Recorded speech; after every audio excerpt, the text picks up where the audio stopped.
अस्सलाम वालेकुम स्टूडेंट्स। आपके निसाब की आखिरी गज़ल नासिर काज़मी की है और आपकी तमाम गज़लें जो आपके निसाब में हैं उनकी तशरीह की जा चुकी है गुज़िश्ता वीडियोस में। और आज जो है हम नासिर काज़मी की जो गज़ल आपके निसाब में शामिल है उसकी तशरीह इंशाअल्लाह करेंगे, उसे समझने की कोशिश करेंगे। आप आखिर तक बने रहिए और वीडियो के आखिर में आपसे कुछ सवालात भी किए जाएंगे। पिछली वीडियो में आपसे सवालात किए गए थे, उसमें कुछ सवालों के जवाब बच्चों ने दिए और सही, कुछ के नहीं दिए हैं। तो इंशाल्लाह लास्ट में हम वो सवाल भी डिस्कस करेंगे जिनके जवाब नहीं मिले हैं। ठीक, तो यहाँ पर हम नासिर काज़मी की गज़ल का जो मतला है, ये शब ये ख्यालो ख्वाब तेरे क्या फूल खिले हैं मुँह अंधेरे। देखिए, एक तो आप लोग ये लफ्ज़ जो है फूल, बहुत सारे बच्चे जो है वो इसको आजकल फूल कह रहे हैं।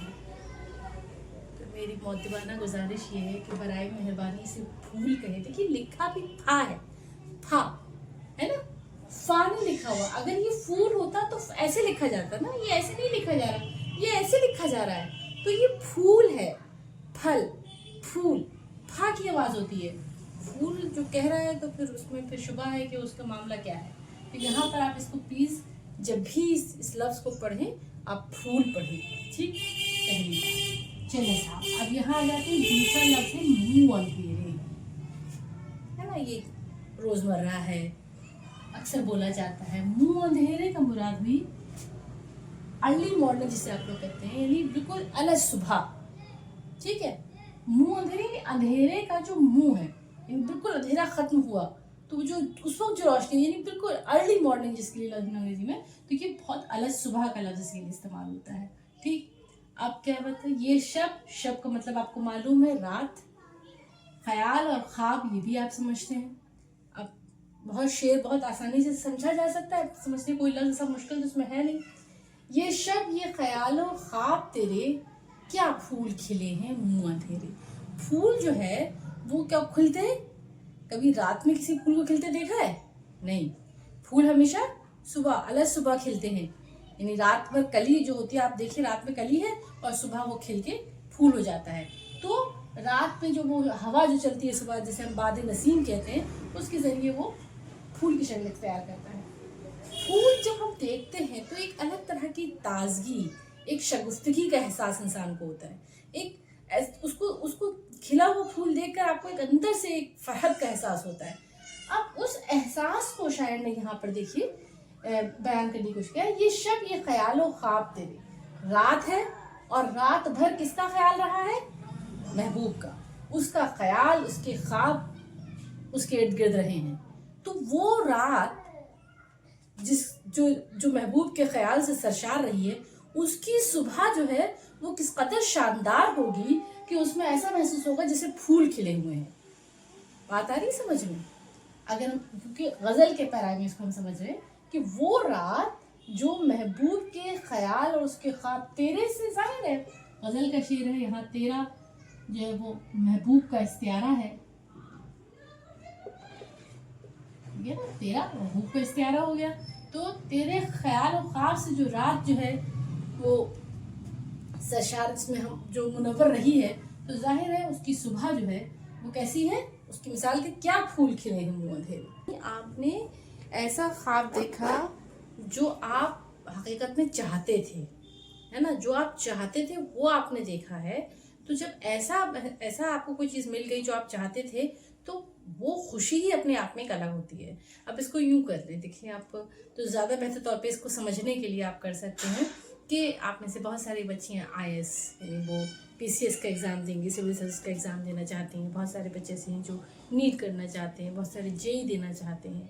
अब किसी दिन आप ये ख्वाब देखें कि आपने नीट क्वालिफाई कर लिया हाई स्कोर के साथ, JEE का क्वालिफाई किया, या फिर आपने सिविल सर्विसेज में हाई स्कोर कर लिया।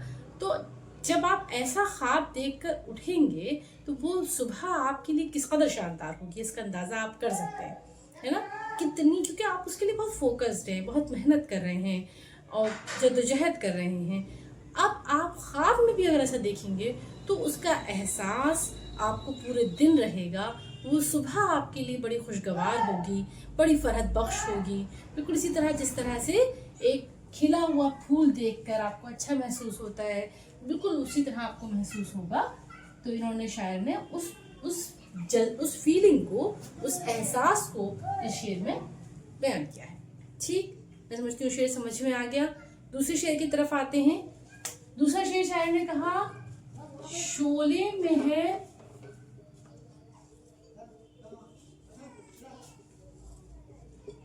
एक रंग तेरा, बाकी है तमाम रंग मेरे।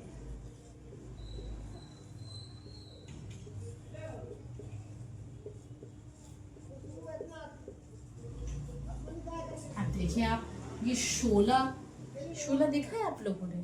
जो अंगारा होता है उसका रंग किस कदर खूबसूरत होता है ना, जो एक चमक होती है उसके अंदर, जो एक जिसे आतिशी रंग कहा जाता है ना। और अक्सर आप क्लासिकल उर्दू शायरी में देखें कि महबूब के रुखसार को, उसके हुस्न को आतिशी रंग से जो है वो मुशाबहत दी गई है ना। उसमें एक ख़ास रंग होता है। आप अगर अंधेरे में शोले को रख दें तो उसकी चमक, उसकी रोशनी अलग से दूर से दिखाई देगी, तो आदमी वहाँ तक पहुँचेगा। तो वो जो एक चमक है, वो जो रोशनी है, वो जो नूर है, वो शायर कह रहा है कि वो तेरा है। शोले में है एक रंग तेरा, वो एक रंग तो तेरा है, बाकी है तमाम रंग मेरे। अब बाकी तमाम रंग कौन से? यार शोला है तो उसके अंदर क्या है? उसके अंदर तपिश भी होगी, जलन। आप उसे छुए तो जल जाएगा आदमी का हाथ, है ना। सोज है उसके अंदर, तो और यानी उसे छूने से जो तकलीफ होगी वो है उसके अंदर, गर्मी है उसके अंदर। तो ये तमाम रंग जो है ये आशिक है। यानी वो सिर्फ एक हुस्न, खूबसूरती वो तो महबूब के हिस्से में आई है, और बाकी जो उसके मामलात हैं, जो मैंने कहा कि सोजिश है उसके अंदर, सोज है उसके अंदर, तड़प है उसके अंदर, गर्मी है ना, हिद्दत है, वो सोजिश, वो सब कुछ जो है वो आशिक के हिस्से। बाकी है तमाम रंग मेरे, वो सब मेरे हिस्से में आए हैं। तो यहाँ आप देखें कि किस तरह शायर ने एक चीज़ को दो हिस्सों में इस तरह मुनक़सिम किया कि एक हिस्सा जो है वो महबूब के नाम किया है, और बाकी जो उसके तमाम एस्पेक्ट्स हैं वो सब उसने अपने लिए ले लिए। यानी जो अच्छाई है वो सब, और जो तकलीफ़ें, मुश्किल, यही क्लासिकल उर्दू शायरी का एक रंग है जो आप लोग जिससे वाकिफ़ हैं। उसी का यहाँ पर आप देखिए मुज़ाहरा शायर ने किया है, बेहतरीन एक मजमून निकाल के लाया कि बाकी हैं तमाम रंग मेरे। यानी जितनी भी उसमें परेशानियाँ, मुश्किलात, तकलीफ़ें है ना, वो सब जो वो है वो मेरे हैं। तो ये इस शेर में यहाँ पर कहने की कोशिश कर रहा है शायर। तो आपको इसको आप इसी तरह से अपने जब आप लिखेंगे तो इसी तरह से इसकी तशरीह करेंगे कि शायर शेर में कहना क्या चाह रहा है। एक अंगारे की एक अंगारा, एक शोला, उससे उसने पूरे शेर की तामीर एक तरह से की है ना, उसी पर अपनी बुनियाद रखी है। उसमें जो रंग है उस रंग की बात कर रहा है। ठीक है, अलग अलग रंग उसमें शुआएं होती हैं, तो उस रंग यानी वो जो उसकी पहचान है एक खास, उसका जिक्र किया उसने, वो उसने महबूब से ताबीर किया, बाकी जो है वो अपने हिस्से में लिया है। आसानी से आप इसको समझ सकते हैं। देखिए तीसरा शेर देख लें। आंखों में है, आंखों में छुपाए फिर रहा हूँ यादों के बुझे हुए सवेरे। ठीक है, अब देखिए आप, यादों के लिए शायर ने दो लफ्ज़ इस्तेमाल किए, बुझे और सवेरे। इस पर हमें गौर करना है। आंखों में छुपाए फिर रहा हूँ, यानी छुपा के रखना, यानी किसी चीज को हाइड रखना, सबसे छुपा के रखना। तो आंखों में छुपाए फिर रहा हूँ। कुछ यादें ऐसी हैं जिनसे वो दस्तबरदार होना नहीं चाहता, जिन्हें वो छोड़ना नहीं चाहता, जिन्हें वो खुद से अलग करना नहीं चाहता, और उन्हें छुपा के भी रख रहा है। क्यों? क्योंकि उसे उन यादों में वो किसी दूसरे को शरीक भी नहीं करना चाहता। वो यादें उसके लिए बड़ी कीमती हैं, बड़ी बड़ी प्रीशियस हैं, तो वो उनमें किसी की शराकत नहीं चाहता, है ना। क्या कहा उसने? आंखों में छुपाए फिर रहा हूँ। क्योंकि ये जो आंखें हैं ना, ये बड़ी जल्दी हमारे राज जो है वो दूसरे तक पहुंचा देती हैं। आप खुश हैं, आप परेशान हैं, आप गमज़दा हैं, आप तकलीफ में हैं, ये सब बहुत जल्दी हमारी आंखों के ज़रिए दूसरे तक पहुंच जाता है ना। आपकी आंखें देखकर, आप अक्सर देखिए घर में आप अगर परेशान गए किसी वजह से, कॉलेज में, स्कूल में परेशान है, घर गए तो वालिदा फ़ौरन पूछती क्या बात है, कुछ परेशानी है? या आप बहुत खुश हो के गए हैं, बड़े अच्छे नंबर आ गए, या टीचर ने कभी किसी चीज़ पे अप्रिशिएट कर दिया, आप घर गए तो आपका चेहरा, आपकी आंखें देख के बता देती हैं वो कि क्या बात है, बहुत खुश है, कोई बात हुई है, क्या हुआ है आज। तो ये जो चीज़ है, ये क्या है, ये आपकी आंखों का एक खास रिप्रेजेंटेशन होता है जो दूसरे तक पहुंच जाता है। आपके दिल का हाल आपकी आंखों के जरिए बहुत जल्दी आया हो जाता है। शायद अपनी आंखों से भी वो राज जो है वो दूसरे तक पहुंचाना नहीं चाहता, इसलिए वो कह रहा है कि मैं आंखों में छुपाए फिर रहा हूँ, यानी उसको मैंने हाइड कर रखा है दूसरों से। मैं उसे दूसरों को उसमें शरीक करना नहीं चाहता। किस में नहीं शरीक करना चाहता? यादों के बुझे हुए सवेरे। अब ये दो लफ्ज जो मैंने कहा कि बुझे हुए पर और सवेरे, दोनों पे गौर करना है हमें, तब हम शेर तक पहुंच पाएंगे। यादों के लिए उसने दो लफ्ज इस्तेमाल की, बुझे, क्योंकि वो माजी हैं, इसलिए वो बुझे हुए हैं। लेकिन वो सवेरे का लफ्ज, सवेरे क्या है? सवेरे हमेशा जो है वो इस्तियारा होता है, मैंने बताया आपको, सुबह सवेरा ये खुशी की अलामत होता है, ये आसानियों की अलामत होता है, आसाइश की अलामत होता है, यानी इससे एक अच्छी फीलिंग, मस्बत एक सोच का नजर आती है। तो यहाँ पर उसने यादों के लिए सवेरे का लफ्ज इस्तेमाल किया है। जहां वो बुझे हुए कह रहा है वहां वो सवेरे भी कह रहा है। इसका मतलब ये है कि वो यादें जो अब नहीं है उसके पास, जिन्हें वो जी तो नहीं सकता, यानी वो यादें माजी है उसके लिए, लेकिन वो क्या है, वो बड़ी फरहत बख्श है, वो उसके लिए बड़ी तसल्ली देने वाली है। उसको उन यादों को जी कर, वो अकेले जब उन यादों के सहारे ही वो जिंदगी का एक बेहतरीन हिस्सा उसको उन यादों में पोशीदा है और वो उनको अपने साथ लेके जी रहा है, यानी वो उन्हें छोड़ना नहीं चाहता। भाई बहुत सारे ऐसे इंसिडेंट होते हैं ना हमारी लाइफ में, अच्छे तो ठीक है, लेकिन okay let it be go, आगे चलते हैं, आगे बढ़ते हैं। लेकिन कुछ ऐसे होते हैं जो हमारे साथ रहते हैं, जिन्हें हम खुद से अलग करना नहीं चाहते, यानी जिनके बारे में हम कभी भी जरा सी आंख बंद करते हैं और पूरा एक रिलीव कर लेते हैं उन तमाम चीज़ों को। तो वो यादें जो जिसे कहते हैं चैरिश मेमोरीज जो होती हैं, वो यादें जो आपको बड़ी फरहत देती हैं, सुकून देती हैं, आपको आगे जिंदगी जीने का हौसला देती हैं, वो यादें हैं उसके पास। तो यादों के बुझे हुए सवेरे, लेकिन वो यादें जो हैं वो क्या हैं, अब उसकी ज़िंदगी में नहीं है वो तमाम चीज़ें, तो इसलिए उसने उसके बुझे हुए का लफ्ज़ इस्तेमाल किया है, और लेकिन सवेरे का लफ्ज़ भी इस्तेमाल कर रहा है। इसका मतलब वो यादें उसके लिए अच्छी हैं, सुकून बख्श हैं। अब चूँकि ये जो शायर है वो जदीदियत का शायर है, तक़सीम हिंद के बाद का मामला है और काफ़ी उसका वक्त गुजर गया, तो हो सकता है, यानी हो सकता है कि ये यादें उस वक्त की हैं, यानी आज़ादी से पहले की, तक़सीम हिंद से पहले की, जो और मतलब वो जो लड़ाई झगड़ा उससे पहले की जो अच्छी यादें थी उसकी, वो, और अब जो हालात बिगड़ गए, जो इंतशार है, वो उस इंतशार में वो यादें उसके लिए सुकून का ज़रिया हैं। तो वो उनको किसी के साथ शेयर नहीं करना चाहता क्योंकि उसकी अपनी पर्सनल यादें हैं, लेकिन वो उससे सुकून है।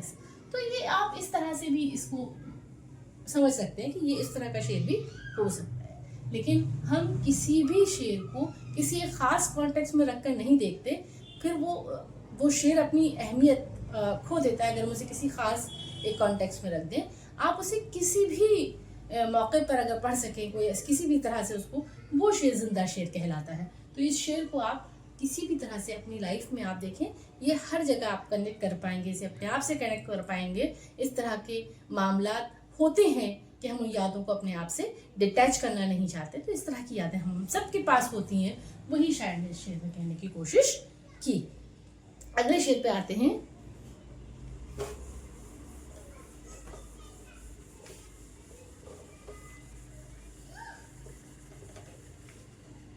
देते हैं सुराग फसले गुल का, देते हैं सुराग फसले गुल का, शाखों पर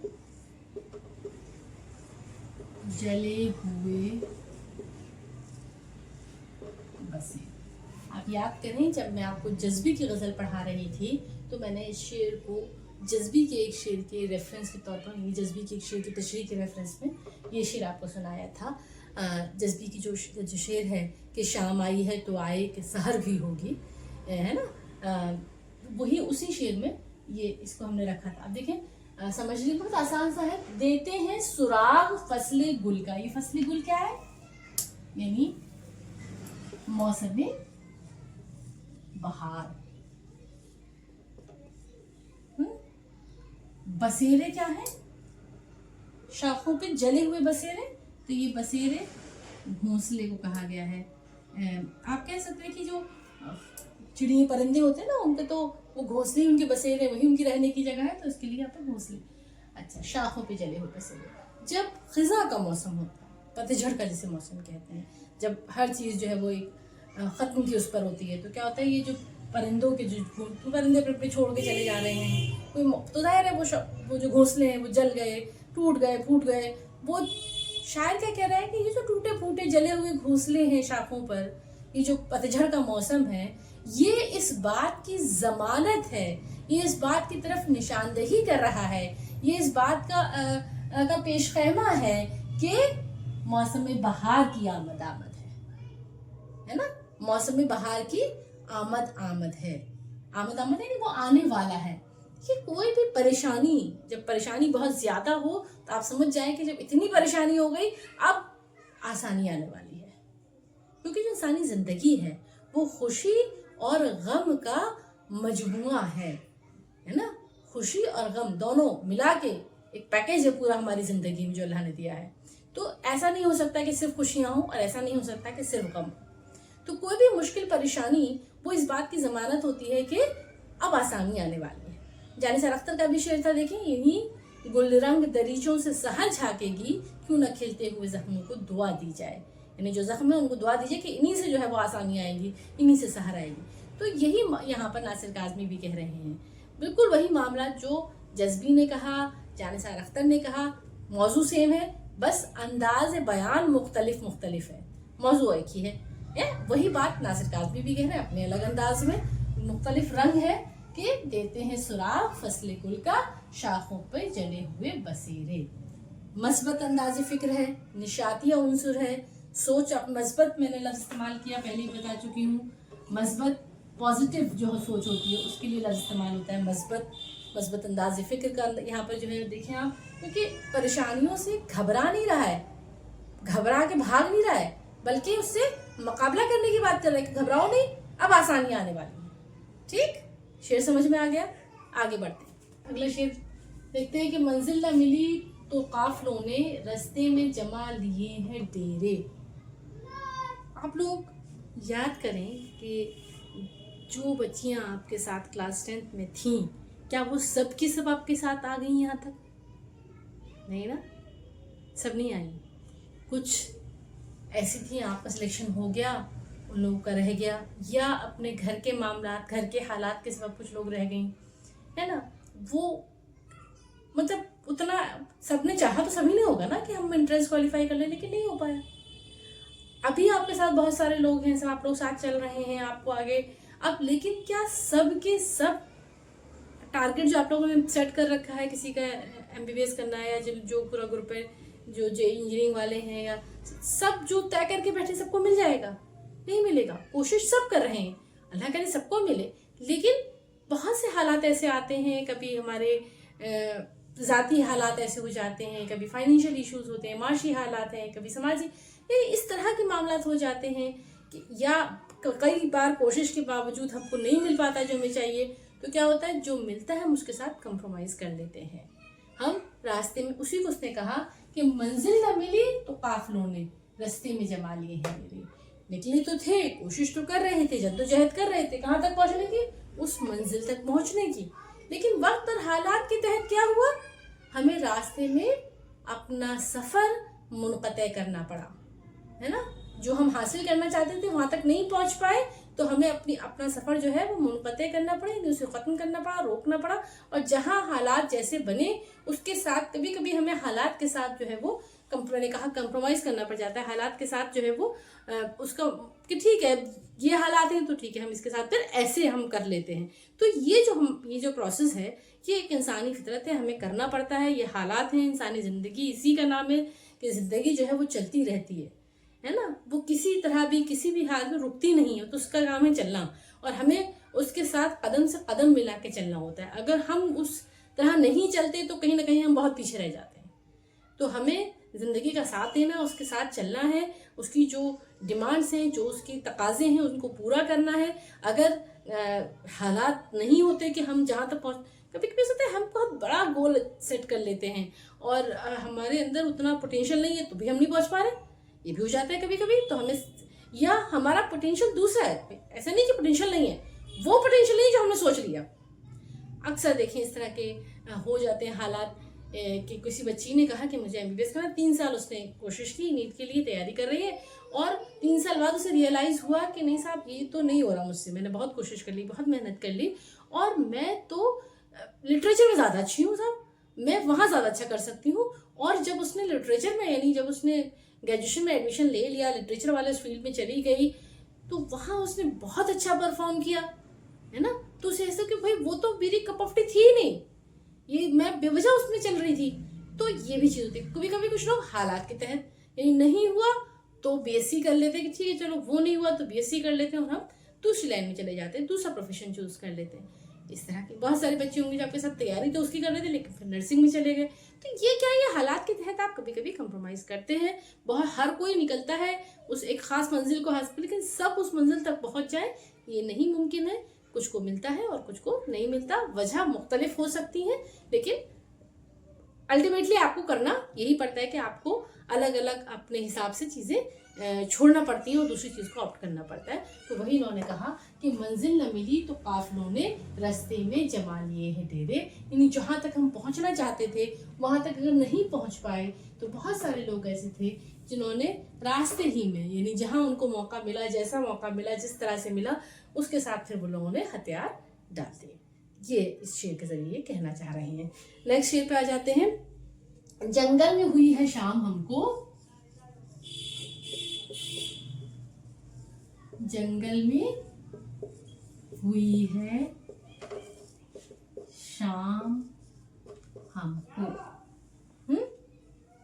बस्ती से चले थे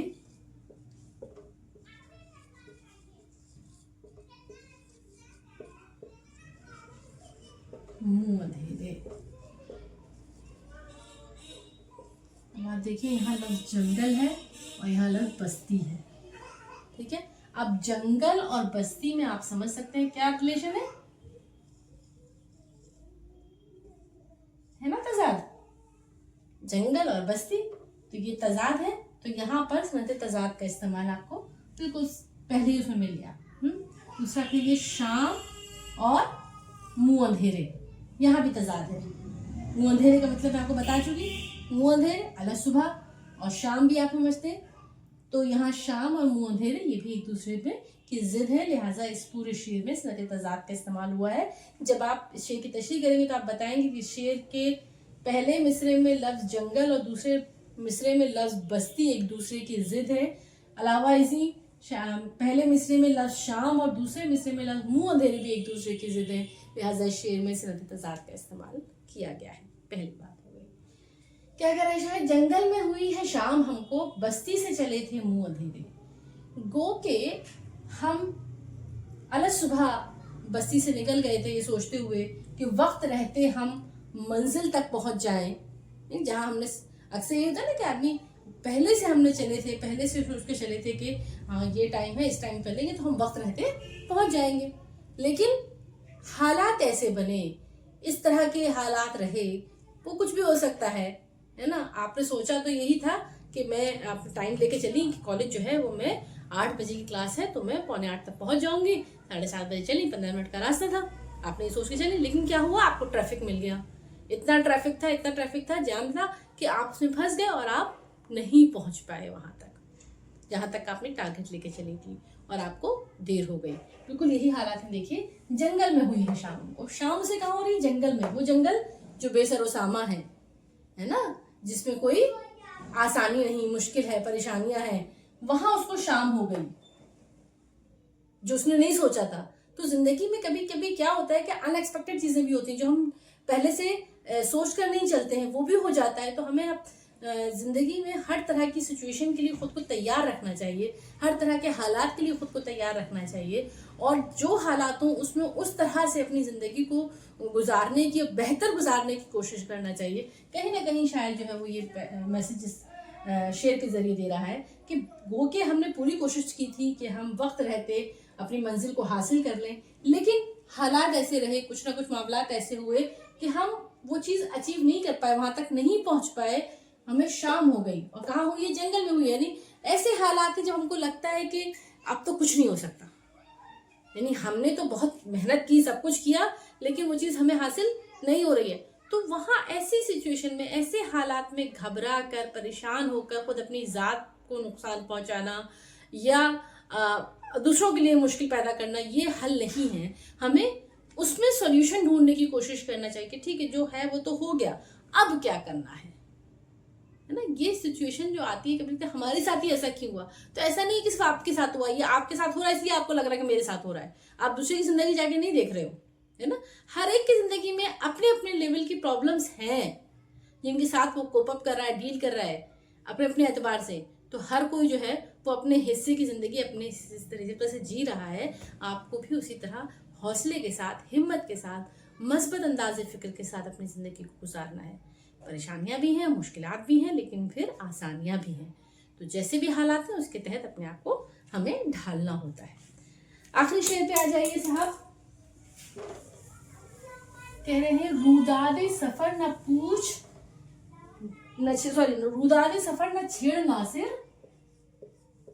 रूदादे सफर न छेड़ सॉरी रूदादे सफर न छेड़ नासिर, फिर अश्क न थम सकेगी।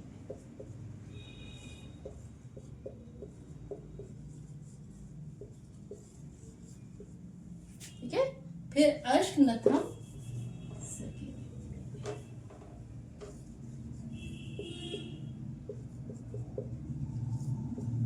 देखिए साहब, रूदादे सफर न छेड़,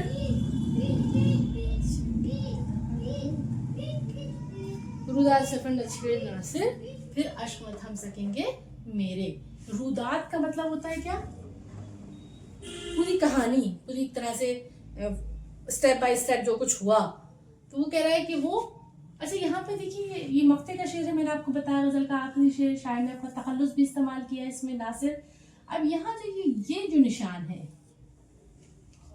ना, जैसे डोई का निशान आप कह दें, तो इसको क्या कहते हैं, इसको कहते हैं बत। ये आपको नहीं मिलेगा अक्सर। अब ये चीज़ अगर जहन में होगी, कभी कोई बच्चा पूछे तो आप बता सकें, आपको खुद भी ये नॉलेज हो कि ये जो निशान है इसको बत कहा जाता है। ये आपके आउट ऑफ कॉन्टेक्स्ट था, लेकिन अब चलें शेर की तशरीफ आ जाते हैं। रूदाते सफर न छेड़ नासिर, फिर अश्क न थम सकेंगे मेरे। क्या कह रहा है कि ए नासिर, मुझसे जो मेरी जिंदगी का जो ये सफर है उसकी रुदात, उसकी कहानी मत पूछो, क्योंकि उसमें इतनी तकलीफें, इतनी परेशानियां, इतनी मुश्किलात हैं कि मैं अगर उसे सुनाने बैठूंगा तो फिर मैं अपने जज्बात को, अपने आंसुओं को फिर रोक नहीं पाऊंगा। मैं किस तरह से अपने आप को संभाल कर, अपने जज्बात को कंट्रोल करके, जिसे हम कहते हैं ना, वो ज़िंदगी गुजार रहा हूँ। अगर मैं उसे सुनाने बैठूँ, कोई भी तकलीफ दे वाक़या चाहे कभी भी हुआ हो, आपने ये देखा होगा अक्सर कि अगर कोई चीज़ बहुत ज़्यादा तकलीफ दे होती है हमारे वक्त के साथ, हम उसे भूल तो जाते हैं, लेकिन जब भी उसका जिक्र करते हैं हमारे आंखों से आंसू जारी हो जाते हैं, है ना। कोई भी चीज़ अगर ऐसी होती है तो वो जब भी हम याद करेंगे तब भी हम रोते हैं, क्योंकि वो चीज़ हमें हर्ट करती है, हमें तकलीफ पहुंचाती है। हम हालात के तहत अपने आप को उस चीज़ से हम क्या करते हैं, ड्रैग करते हैं, खुद दूर कर लेते हैं उससे, लेकिन जब भी याद करेंगे तब भी रोएंगे। तो वही हालात, वही सिचुएशन, वही फीलिंग यहाँ पर है कि वो मत पूछो। वो कह रहा है कि मत पूछो, यानी यहाँ पर वो अपनी तकलीफ की, अपनी परेशानी की इंतहा, अपनी शिद्दत बयान करना चाहता है, एहसास दिलाना चाहता है कि वो कितनी उसकी ज़िंदगी में परेशानियां हैं, मुश्किलात हैं, तकलीफ़ें हैं, जिनका बयान उसके बस की बात नहीं है। अगर वो बयान करेगा तो फिर वो सब कुछ उसे नए सिरे से याद आ जाएगा, जिसको उसने तो भुलाने की कोशिश की है, जिसको वो अपने जहन से कहीं ना कहीं अलग हटा देना चाहता है। अगर तुम उससे पूछोगे तो फिर उसे वो तमाम चीज़ें उसी तरह नए तरीके से याद आएंगी और फिर वो अपने आंसू जब्त नहीं कर पाएगा। तो यहाँ पर नासिर काज़मी की ये गज़ल तमाम हुई। पिछली वीडियो में आपसे जो है सवाल किए गए थे कि जानिसार अख्तर का ताल्लुक़ किस शहर से है। जवाब मिला था कि खैराबाद। जी, जवाब सही था। दूसरा सवाल था कि जानिसार अख्तर का ताल्लुक़ मजाज लखनवी हैं, जिन्होंने एमयू का तराना लिखा, उनसे क्या है। तो ये इनका ताल्लुक़ ये था कि मजाज की बहन से जानिसार अख्तर की शादी हुई थी। जो जावेद अख्तर जो लिरिक्स हैं आपके, जो गाने वगैरह लिखते हैं, जो वो उनके वालिद हैं जानिसार अख्तर, जावेद अख्तर के, उनकी वालिदा थी वो। तीसरा सवाल था कि जानिसार अख्तर के वालिद मुस्तल खैराबादी का कौन सा शेर आपके निसाब में शामिल किताब ख़याबान उर्दू में मौजूद है। तो वो जो ड्रामा है आपके यहाँ, उस ड्रामे में एक शेर मौजूद है, असीर पंजे अहदे शबाब करके मुझे कहाँ गया मेरा बचपन ख़राब करके मुझे, मुस्तल खैराबादी का शेर है। अब इस वीडियो में आपसे सवाल किए जाएंगे कि नासिर काज़मी के लिए आपसे सवालात हैं। पहला सवाल ये कि जो अभी मैंने गज़ल आपको ये तशरीज़ की हुई गज़ल हम लोगों ने पढ़ी, इसका जो पहला शेर था उसमें कौन सी सनत का इस्तेमाल हुआ है। ठीक। दूसरा सवाल ये है कि नासिर काज़मी की गज़लों का जो मजमूआ है उसका क्या नाम है। और तीसरा सवाल ये है कि नासिर काज़मी की शायरी, उनकी गज़लें जिन रसाइल में छपी थी, जिसके वो मुदीर भी रहे थे, उन रसाइल का नाम क्या है। ये 3 सवाल हैं जिनके जवाब आपको कमेंट बॉक्स में देने हैं। अच्छा, एक बात और आपसे बल्कि माजरत करना थी कि वीडियो में जो अलग अलग आवाज़ें या नॉइज़ेस रहती हैं, मैं उसे कंट्रोल नहीं कर सकती, तो उसके लिए माजरत, आप उसे इग्नोर कर दिया करें, आप वीडियो पे फोकस किया करें। ठीक, अल्लाह हाफिज़।